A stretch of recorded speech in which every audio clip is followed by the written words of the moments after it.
Bismillahirrahmanirrahim. Assalamualaikum warahmatullahi taala wabarakatuh. Jadi kita akan mulakan kita punya pembelajaran dalam subjek IMU 300 Islamic Accounting. Kita mulakan dengan bab yang pertama iaitu konsep perakaunan Islam. Okey, so ini adalah asas lah, basic lah untuk kita fahami tentang konsep perakaunan Islam. Okey, seperti yang saya telah maklumkan, saya berada di blog Intelek. Kalau ada perlu sebarang masalah, boleh berhubung dengan saya di nombor yang disediakan.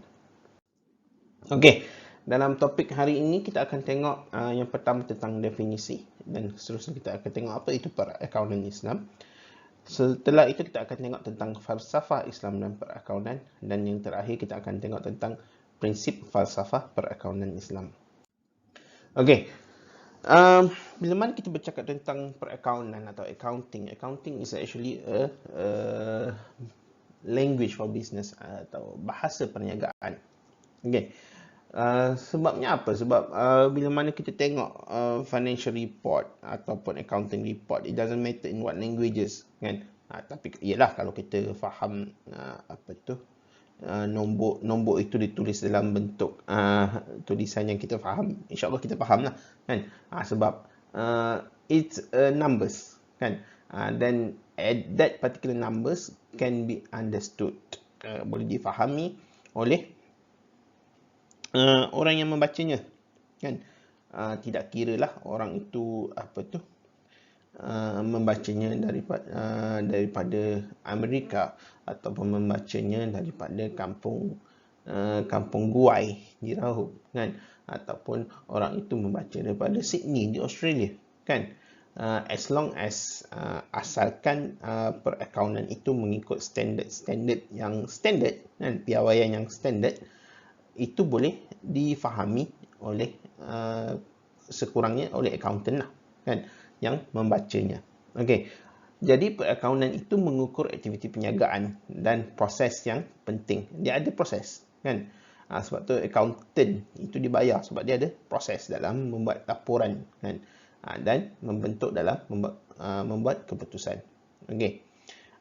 Malangnya dalam konteks kita, kan? Konteks kita sebagai satu masyarakat di Malaysia, kesedaran masyarakat itu terhadap pentingnya sebuah perakaunan itu masih agak rendah lah, kan? Kita boleh tengoklah contoh mudah, kan? Orang yang berniaga di tepi jalan, kan? Ataupun berniaga pasar malam, kan? Ataupun berniaga kedai runcit, atau mungkin orang sekarang dah berniaga online, kan? Saya difahamkan ada pelajar yang terlibat dalam perniagaan secara online, kan? Berapa ramai yang merekod segala transaksi, kan?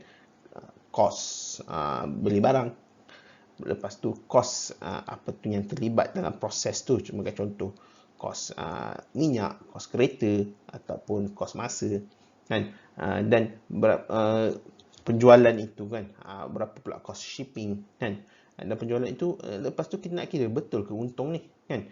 Lepas tu untungnya berapa sebulan, kan? Berbaloi tak dengan masa yang diletakkan? Katalah kita letakkan 100 hours per month, kan? Keuntungan RM100 sebulan. Persoalannya berbaloi tak, kan? Bila mana tiada satu sistem record ataupun satu sistem untuk kita tengok, kan, kita tak tulis, kan, kita tak measure, so kita tak sedar perkara itu, kan? Jadi itulah antara basic lah, kan? Itu antara perkara yang paling basic, antara perkara yang paling asas, kan? Dan memang in term of awareness of the people, kesedaran masyarakat untuk menulis dan merekod itu masih agak rendah lah. Okay.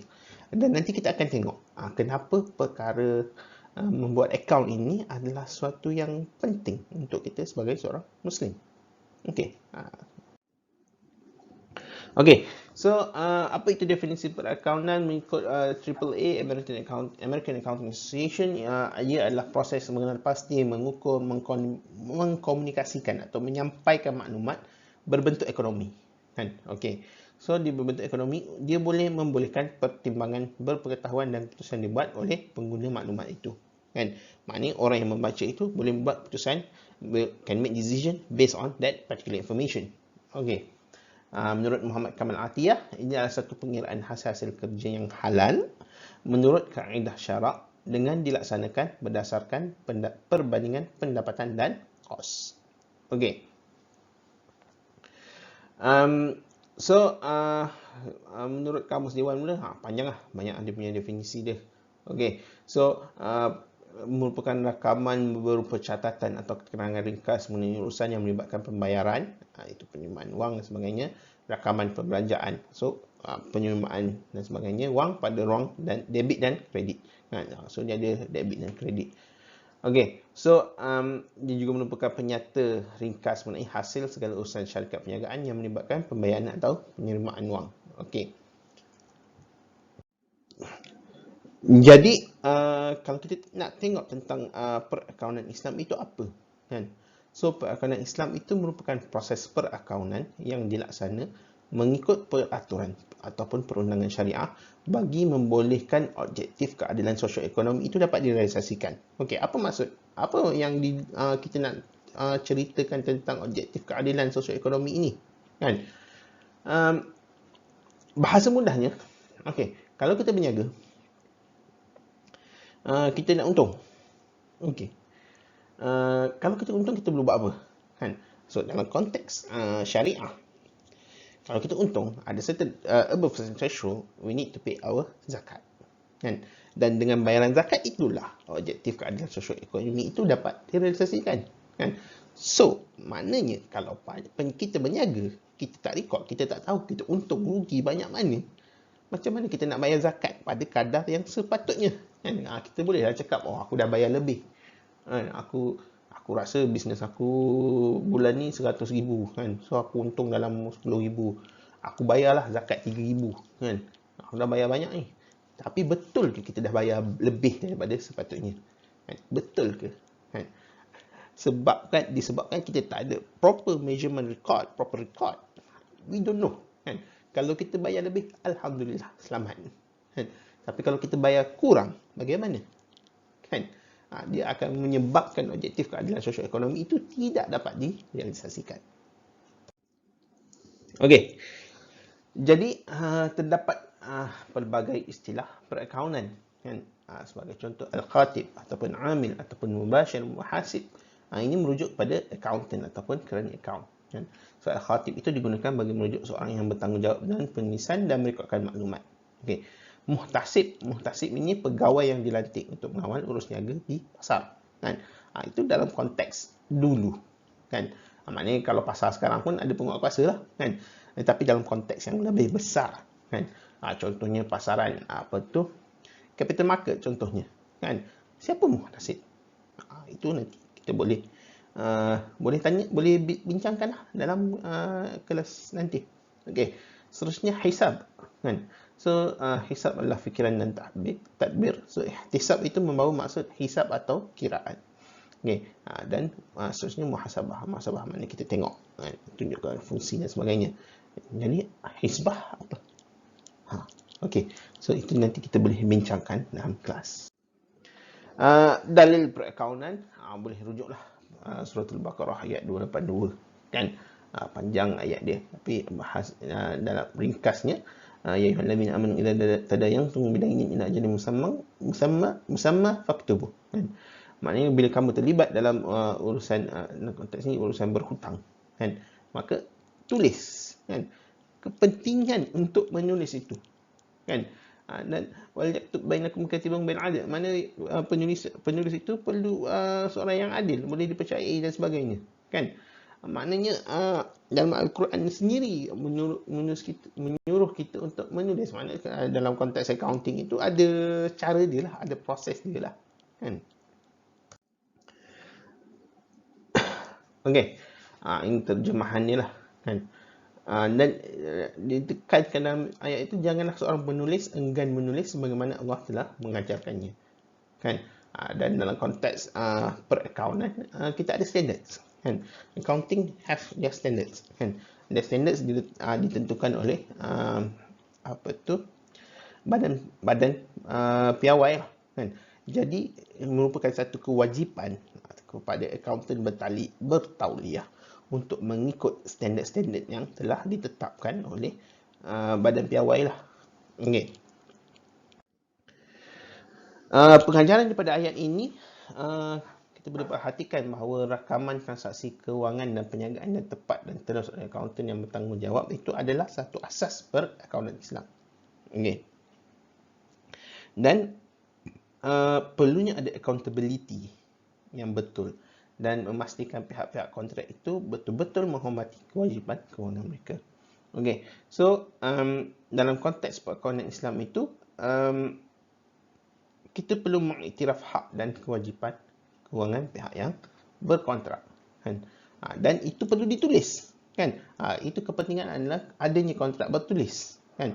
Bila mana ada berlakunya transaksi dan sebagainya, ada penulis dan ada saksi untuk tengok perkara itu, kan? Ada kontrak seterusnya, ada saksi, kan? Dan apa itu penulisan itu maknanya pihak yang berhutang memberi hutang, lepas tu ada saksi yang tengok, semua sign, kan? Semua bersetuju dengan benda tu. Okey. Seterusnya kita tengok tentang falsafah Islam dan perakaunan. Okey. So ada konsep istikhlaf. Okey. Dan dalam konsep istikhlaf ini menggabungkan 4 elemen, iaitu tauhid, al-falah, khilafah dan taklif ataupun accountability. Okey, kita akan pergi satu persatu. Yang pertama, konsep tauhid. Okey, so konsep tauhid ataupun keesaan Tuhan itu dalam Islam adalah satu konsep yang penting. Ini memang satu yang fundamental lah, kan? Sebab tujuan akhirnya hanyalah kerana Allah SWT sahaja. Okey. Seterusnya adalah konsep al-falah. Konsep al-falah, al-falah ni biasanya kita nak takrifkan sebagai satu kejayaan, kan? Dan kejayaan itu bukan setakat di dunia tapi juga di akhirat, dia seimbang. Okey. So konsep al-falah adalah merupakan kualiti yang nyata terhadap pencapaian keredaan Tuhan. So untuk mencapai al-falah ini, aktiviti ekonomi itu harus dijalankan secara moral, ada etika dia. Okey. So al-falah itu tidak bergantung dengan maximization of profit, kan? Tidak bergantung dengan pemaksimuman kekayaan atau keuntungan atau saiz perniagaan, kan? Sebab we are not talking about profit maximization, kan?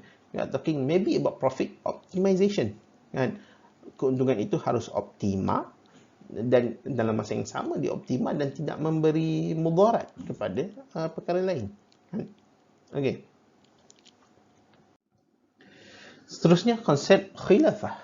Okey. So, dalam konsep khilafah ini, manusia itu adalah satu yang diberi tanggungjawab lah di atas muka bumi untuk menegakkan kebenaran dan keadilan, kan? Dan dalam konteks yang sama, manusia itu adalah pemegang amanah di muka bumi ini. Okey. Selain itu, khilafah itu juga merujuk pada konsep kekayaan peraturan yang mengawal pemilikan dan pelupusan harta. Okey. Dalam konteks Islam, kita ada perbezaan. Ini boleh pergi perbincangan yang lebih mendalam lah. Mungkin anda sudah belajar dalam Islamic Economics, kan? Tentang pemilikan harta contohnya, kan?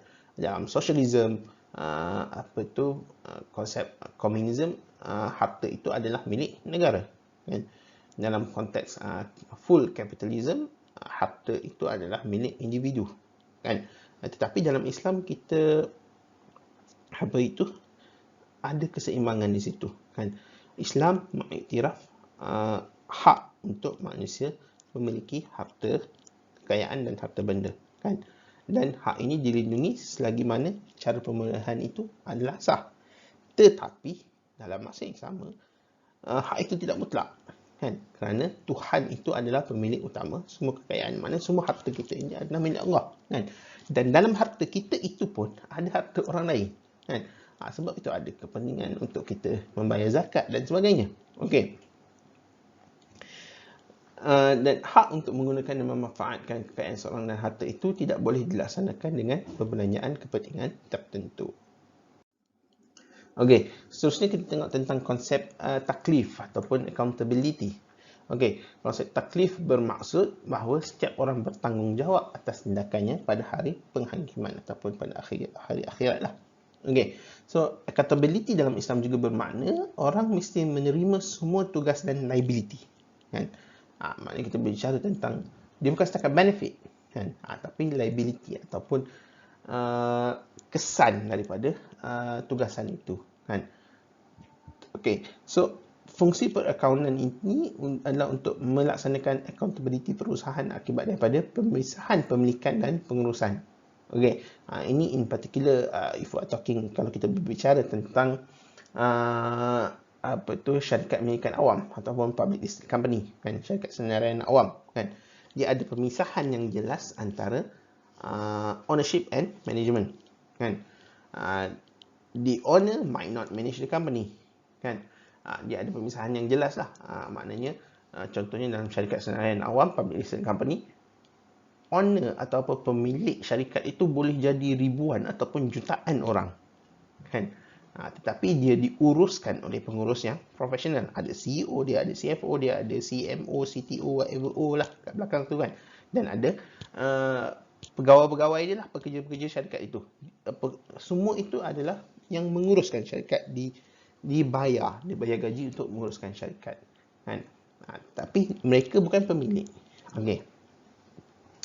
Jadi untuk pastikan segala apa yang dilaksanakan oleh pengurusan itu betul, kan, ataupun berpandukan, ialah dia niaga tak semestinya untung, kan. Maknanya kalau kerugian berlaku atau sebagainya, dia perlu pastikan benda itu tidak melanggar undang-undang dan sebagainya, kan. Jadi untuk pastikan benda itu, itulah fungsi accountant, kan. Bila mana accountant membuat laporan dan sebagainya, pemilik ataupun owners boleh tengok, boleh nilai, boleh baca berdasarkan laporan accountant. Okey. So, dipandu oleh syariat Islam, accountant dan perhubungan awam itu akan diilhami oleh nilai kebenaran, keadilan, toleransi dan sebagainya. Okey. Kita tengok tentang konsep istikhlaf ini, dia ada saling kait, kan, hubung kait antara Allah, masyarakat dan juga individu, kan. Hubungan antara masyarakat dan Allah itu hubungannya pasti, kan. Hubungan antara individu dengan Allah itu hubungannya pasti. Tetapi hubungan antara individu dengan masyarakat itu hubungannya pelbagai, kan. Jadi kita nak kurangkan segala masalah yang mungkin timbul daripada perkara ini, kan. Dan dalam konsep istikhlaf ini menggabungkanlah konsep tauhid, al-falah, khilafah dan juga taklif. Okey. Jadi dalam konteks perakaunan Islam ataupun accounting in general lah, kan, dia bukan saja menyediakan maklumat keuangan ataupun financial information kepada pihak berkepentingan, kan. Maknanya kita bukan hanya bertanggungjawab kepada manusia atasan, pengurusan, pelanggan atau pemegang saham, tapi dalam konteks perakaunan Islam ini kita membolehkan masyarakat mematuhi perintah Tuhan, kan. So dalam konteks ini mungkin yang paling basic adalah mematuhi perintah Tuhan untuk membayar zakat, contohnya, kan. Okay, so maknanya when we have that particular information, we will abide by the rules to pay zakat, kan. Ada dah lebih certain threshold, lebih satu tanda aras, kita akan bayar zakat, kan. Itu satu cara untuk kita mematuhi perintah Tuhan. Dalam masa yang sama, laporan kewangan juga menunjukkan sama ada perniagaan itu terlibat dalam riba atau tidak, contohnya, kan. Perniagaan itu terlibat dalam business gambling, contohnya, kan. Perniagaan itu terlibat dalam bisnes melibatkan alcohol and tobacco, contohnya, kan. Jadi dengan adanya that particular information, membolehkan masyarakat itu mematuhi perintah Tuhan. Okey. So accountant dalam Islam ini melaksanakan kerja dan perkhidmatan sebab kita ini adalah satu khalifah ataupun pemegang amanah. Dan tujuan kita adalah untuk mencari redha Allah. Okey. So kerja ini adalah satu bentuk amal soleh yang merupakan kunci kepada pencapaian al-falah, kan. Kerja accountant ini juga merupakan bentuk ibadah ataupun penghambaan kepada Tuhan. Okey. So accountant yang ada integration, kan, ada disepadukan, ada dirumuskan dengan dunia pandangan tauhid, kan. Dia bukan anti keuntungan atau anti duniawi, kan. Dia akan melampaui kewujudan dunia itu untuk kehidupan akhirat, kan. Maknanya apa yang dia lakukan itu untuk membolehkan dia berjaya di dunia, tetapi juga yang lebih penting di akhirat. Okey. So seterusnya kita nak tengok tentang prinsip falsafah perakaunan Islam. Okey, so yang pertama, kaedah perakaunan dalam Islam itu bersumberkan Al-Quran dan As-Sunnah. Okey, so apa-apa hal ini adalah prinsip asas dalam Islam, kan. Dan prinsip ini tidak berubah, kan. Apa yang jelas dalam Al-Quran dan jelas dalam As-Sunnah, sebagaimana ia sahih, sahih itu dia tidak berubah, kan. Tapi kita juga ada asas yang lain, contohnya perkara lain, dan ini membolehkan dia boleh berubah, kan, melalui ijtihad. Okey. Seterusnya, harta adalah hak milik mutlak Allah SWT, kan. So segala apa yang ada di muka bumi ini diciptakan oleh Allah SWT, dan penciptaan tersebut bukan dengan tujuan, bukan dengan sia-sia. Okey. Prinsip yang seterusnya adalah urus niaga itu haruslah urus niaga yang halal. Okey. So perakaunan Islam tidak boleh melibatkan amalan perniagaan yang haram, kan. Contohnya terlibat dalam amalan bisnes riba, bisnes melibatkan khinzir, dan juga aktiviti yang dilarang, contohnya macam rasuah. Okey. Seterusnya, accountability. Okey. So accountant itu dia bukan hanya bertanggungjawab terhadap syarikat dan masyarakat, tetapi dia ada accountability towards God, kan. Dia sedar akan adanya accountability, dia akan dipertanggungjawabkan di hadapan Allah SWT atas tugasan yang telah diamanahkan kepadanya. Okey. Dan yang seterusnya adalah tentang akhlak, kan. Akhlak dalam perakaunan. Yang pertama, perlu ada ketepatan dan keterangan laporan. Maknanya kita tak boleh nak hide information. Kita tak boleh nak selewengkan maklumat. Segalanya perlu betul, kan. So itu prinsip asas, kan. Dan perlu keadilan itu berlandaskan syariah, kan. Laporan dan maklumat yang benar.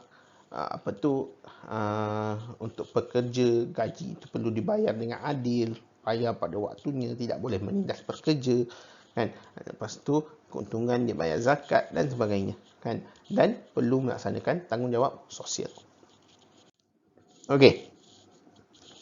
Seterusnya kita nak tengok tentang objektif dan matlamat perakaunan Islam. Okey. So yang pertama, dia memenuhi maqasid syariah Islam itu, kan. Sebab yang paling basic lah, paling basic adalah penentuan hasil untuk dikeluarkan zakat, kan. Dan dengan pembayaran zakat itulah dapat cuba membantulah mengurangkan jurang sosioekonomi, kan. Seterusnya, melaksanakan keadilan dalam menguruskan harta bagi memastikan hak semua yang terlibat dalam aktiviti kewangan terpelihara. Okey. Seterusnya, mengawal aktiviti aliran masuk dan keluar wang, kan. Sebab kita ada proper recording of information, kan. Proper money transaction, kan. Dan ini akan membantu kita dalam membuat keputusan, kan. Bila mana kita ada recording of information ini, setiap bulan kita tengok balik, kan. Contoh kita peniaga makanan contohnya, kan. So kita record maklumat bulan ini kita beli ini berapa banyak, ni berapa banyak, ni berapa banyak, kan. Lepas tu bulan depan pula beli, kenapa yang ni kurang, kenapa bulan lepas mahal? Oh, rupanya bulan ni kita tukar supplier, kan. Supplier ni dia charge lebih murah, kan. Kita tak sedar benda tu kalau dia berlaku ni, kan. Tetapi bila mana dalam satu management, kita tengok benda tu, sebab ni lagi murah, ini lagi mahal. So dia membantu kita dalam membuat keputusan. Okey. Dan dia akan menguruskan kewangan dengan lebih teratur, di mana adanya financial statement ataupun penyata kewangan yang sistematik untuk rujukan semua pihak yang terlibat, kan. Dan dalam konteks perniagaan contohnya, ini adalah penting. Kita tak berbicara tentang zakat. Zakat ia satu kewajipan untuk orang Muslim, kan. Tetapi kita tidak akan dikenakan hukuman, kan. Tetapi kita berbicara tentang tax, kan. So kalau cukai pendapatan, kalau kita tak bayar, denda yang dikenakan tu agak tinggi, kan. Dan itu akan memberi kesan lah, kan. Jadi bila mana kita ada satu record, kan, dan ada segala resit keluar masuk dan sebagainya, insyaAllah selamat lah, kan, selagi mana ada recording tu. Okey, so itu kepentingan akaun dalam konteks negara, kan. Dia bukan setakat untuk dalam konteks Islam Muslim, ialah kita nak bayar zakat lah. Tapi at the same time, dalam kehidupan kita bernegara ini, kepentingan akaun itu kalau bila mana kita berniaga untuk urusan pembayaran cukai, kan. Tujuan kita nak selamatkan diri kita lah, kan. Kalau kita ada proper recording of information, insyaAllah selamat, kan. Kalau tak ada, tiba-tiba LHDN datang, berjaga-jagalah. Okey. Seterusnya kita nak tengok tentang ciri perakaunan Islam. Okey. So, ciri perakaunan Islam yang pertama, menulis dan merekod setiap aktiviti kewangan dengan melihat, yang pertama kita tengok seimbang, balance, kan. Duit keluar masuk itu ataupun debit kredit itu balance atau tak, kan. Seterusnya kita nak tengok ketepatan ukuran ataupun perkiraan. Kita nak tengok ukuran kewangan sebab dia ada nilai semasa, kan. Nilai 10 tahun lepas untuk certain barangan, certain items mungkin berbeza dengan sekarang, kan. Dan when we adjust to inflation and what not, ada perkiraan di situ, kan. So kita dalam konteks itu kita nak tengok nilai semasa. Okey. Seterusnya kita nak tengok rekod urus niaga, kan. Lepas tu nak tengok lampiran dokumen bukti yang sahih, kan. Resit, kan, ataupun statement credit card, statement debit card dan sebagainya, yang dalam konteks percukaian contohnya itu boleh menjadi dokumen bukti. Okey. So, ciri perakaunan Islam yang lain menghasilkan ciri-ciri kualiti dan menghasilkan maklumat seperti benar, tepat, adil dan terperinci, kan. Dan kita nak ada saksi dalam urusan muamalat, kan. Tadi bila mana contohnya ar-rahnu, contohnya dua-dua pihak sign contohnya, kan, ataupun berhutang, meminjam, membuat pembiayaan dengan bank, ada saksi, kan, yang sign dekat borang tu, kan. Selain itu, dalam konteks perakaunan Islam ini, manusia itu dianggap hanyalah sebagai pemegang amanah dan Allah lah pemilik keseluruhan harta. Okey. Perlimbatan harta dan aktiviti yang dibenarkan oleh syarak itu kerana sumber perakaunan adalah daripada Al-Quran dan Sunnah. Okey. Perakaunan Islam adalah gabungan antara kerohanian dan kebenaran dengan melaksanakan hak terhadap harta yang dimiliki. Maknanya kita perlu bayar zakat. Okey. Dan accountant itu mestilah seorang yang bertanggungjawab dan berakhlak. Dia perlu ada ethics dia, kan. Dan tidak dinafikan dalam konteks accountants in general, dia orang pun ada ethics, kan. Cuma yang membezakan maybe Islamic accountants is their accountability towards God, kan. Kita ada pertanggungjawaban terhadap Allah, terhadap Tuhan, kan. Dan dalam konteks accounting pun memang sejak dalam sejarah, kan. Sejarah tu bukanlah suatu perkara yang lama pun. Baru-baru pun, recent pun, banyak je accounting fraud yang direkodkan, kan. Dan accounting fraud ataupun penipuan account lah yang direkodkan, kan. Dan penipuan account itu tidaklah semata-mata terhadap transaksi konvensional. Ada je transaksi berteraskan Islamik yang terlibat dalam accounting fraud. Okey. So itu nanti mungkin kita boleh discuss atau bincang dalam kelas. Okey. Jadi maknanya di situ isunya apa, kan?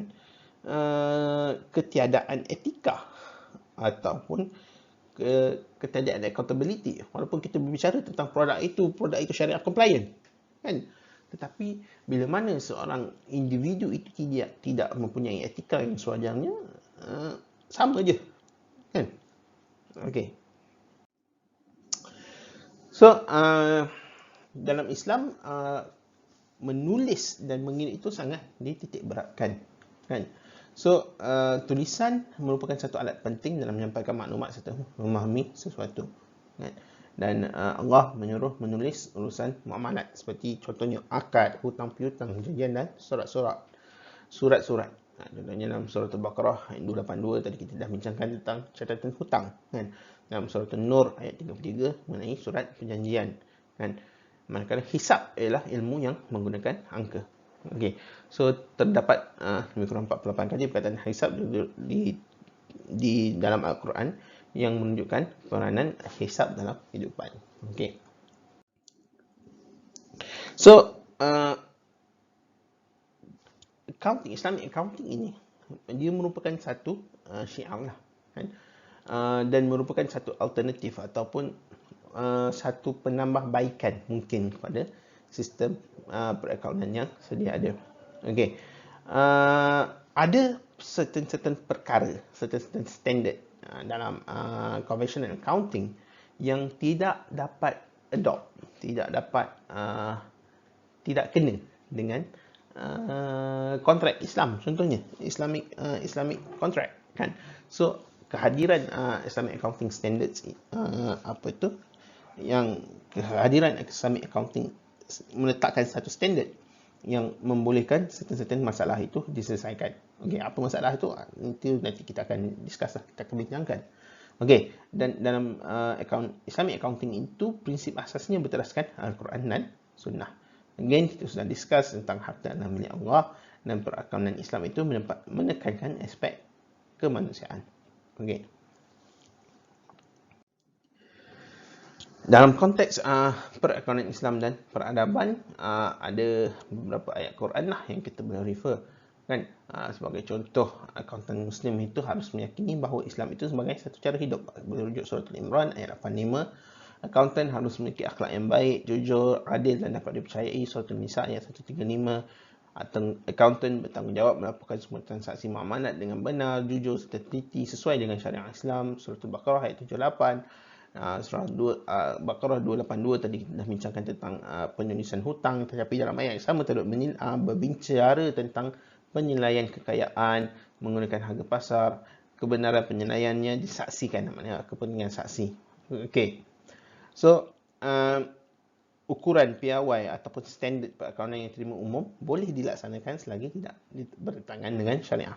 So, nanti kita akan bincangkan juga tentang what is accounting standard tersebut. Standard ni apa ni? Standard accounting standard ni. Okey, tak apa, nanti kita akan bincangkan nanti. Dan dalam Islamic accounting, urus niaga yang tidak sesuai dengan syariah itu kita tidak masuk, kita tidak terima kan. Bicara tentang alkohol, tobacco kan, gambling kan, dan sewaktu dengannya. Okey, so kita nak tengok tentang peraturan prinsip etika accountant. So asas syariah yang pertama integriti, khalifah, ikhlas, takwa, kebenaran dan accountability. Tapi dalam IOFI, apa pula IOFI ni? Okey, so nanti kita akan bincangkanlah dengan lebih mendalam tentang IOFI ni apa. Cumanya IOFI itu meletakkan beberapa etika perakaunan. Yang pertama, amanah. Yang kedua, legitimasi ataupun asli. Yang ketiga, objektiviti, yang mesti adil. Yang keempat, tekun dan cekap. Kelima, kelakuan itu dipandu oleh iman. Dan yang keenam, profesional dalam tingkah laku dan teknikal. Okey, so seterusnya kita nak tengok tentang perbandingan antara perakaunan konvensional dengan perakaunan Islam. Okey, so again, benda ni can be arguable, boleh dibahaskan, boleh dibincangkan. Mungkin kita boleh bicarakan dalam kelas nanti. Okey, so conventional accounting based on human thinking kan, fikiran manusia, dan manakala perakaunan Islam itu ada asasnya wahyu. Okey, so and conventional accounting itu matlamat dan matlamatnya adalah profit kan, dan dia goes towards profit maximization. Okey, so Islamic accounting itu mengadasikan nilai dan berasaskan syariah, dan dia goes beyond profit kan. Kita nak, mungkin bukan profit maximization, mungkin profit optimization, dan at the same time kita nak tujuannya untuk mengurangkan jurang ataupun inequality kan, melalui sumbangan zakat dan sebagainya. Okey, yang ini jelas conventional accounting mengiktiraf amalan riba, manakala dalam Islam riba itu diharamkan. Conventional accounting dalam konteks apa tu, Commonwealth dan Malaysia sendiri kita pakai common law kan. Cuma dalam Islamic accounting, IOF standards follow the Sharia law. Okay. Conventional accounting ada pemisahan dengan nilai kan. Manakala Islamic accounting ada integrasi dengan nilai kan. Maknanya kita mementingkan kebenaran dan kejujuran kan. That's in theory kan. Again, in reality, in what's being happen, ada isu di situ kan. Again, itu kita boleh bincangkan lah. Okay. Dan penguasaan undang-undang apa itu untuk conventional accounting, walaupun dan Islamic accounting pun kan, pelbagai kes accounting fraud telah berlaku kan, tapi dia still masih berlaku kan. Again, bolehlah kita nak argue kan, sebab kurangnya kesedaran dalam jiwa dan sebagainya kan. Tapi bila mana perkara itu melibatkan transaksi berteraskan Islam, itu kita akan terasa sikit lah. Okay.